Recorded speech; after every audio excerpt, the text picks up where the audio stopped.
अस्सलाम वालेकुम। Scene Vista में मैं आपको खुशामदीद कहती हूँ।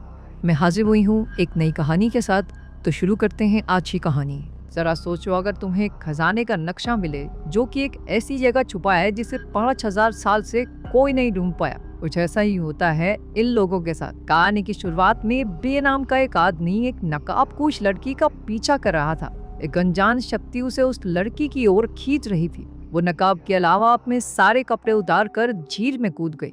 बे ने भी उसका पीछा किया। दूसरे छोर पर पहुंचकर वो दोनों एक दूसरे के सामने आए, लेकिन इससे पहले कि वो लड़की कुछ बोल पाती, आसमान से बिजली सीधा उसके कंधे पर गिरी।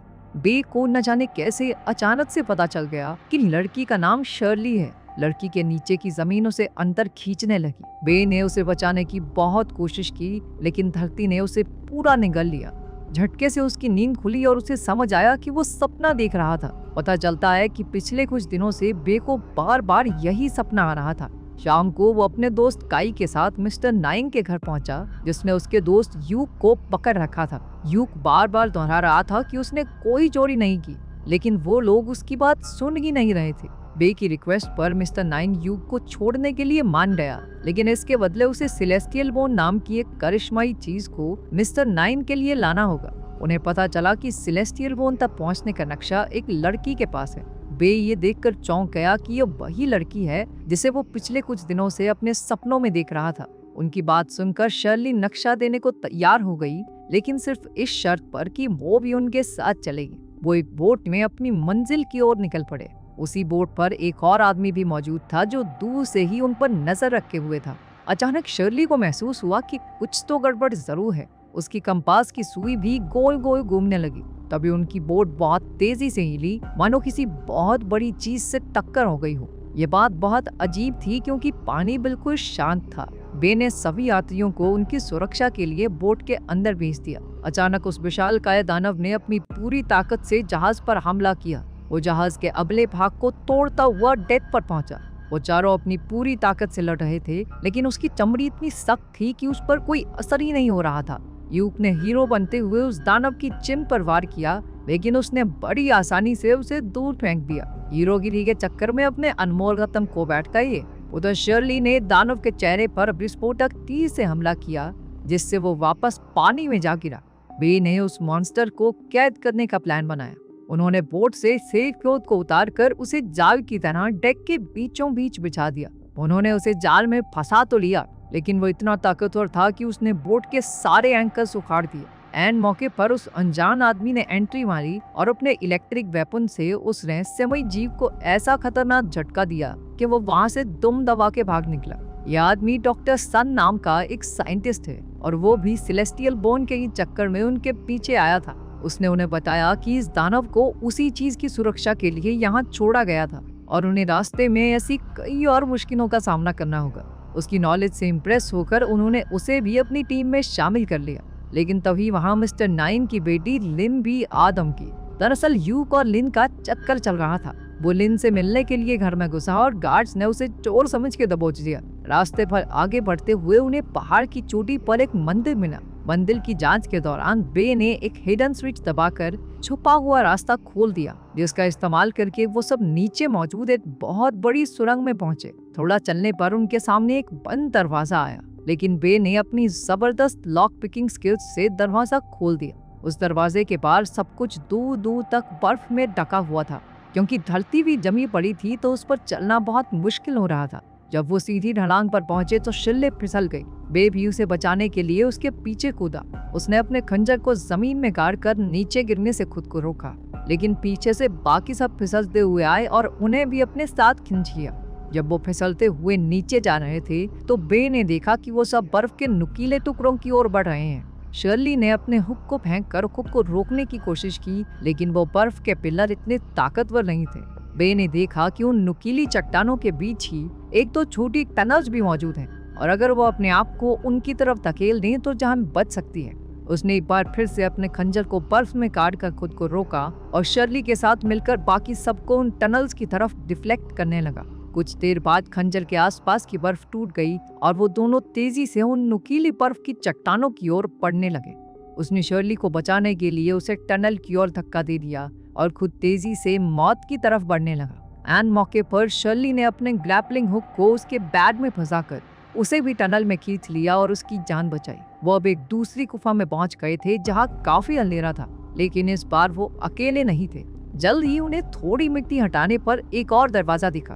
बे ने जल्दी से उसे खोलने की कोशिश की, लेकिन तभी उन सब ने देखा कि भेड़िए जैसे दिखने वाले जानवरों ने उन्हें हर तरफ से घेर लिया था। वो समझ चुके थे कि अब उनके पास लड़ने के अलावा कोई चारा नहीं, पर ये भेड़िए जैसे दैत्य इतने ज्यादा थे कि वो सब मिलकर भी उन्हें ज्यादा देर तक नहीं रोक पाएंगे।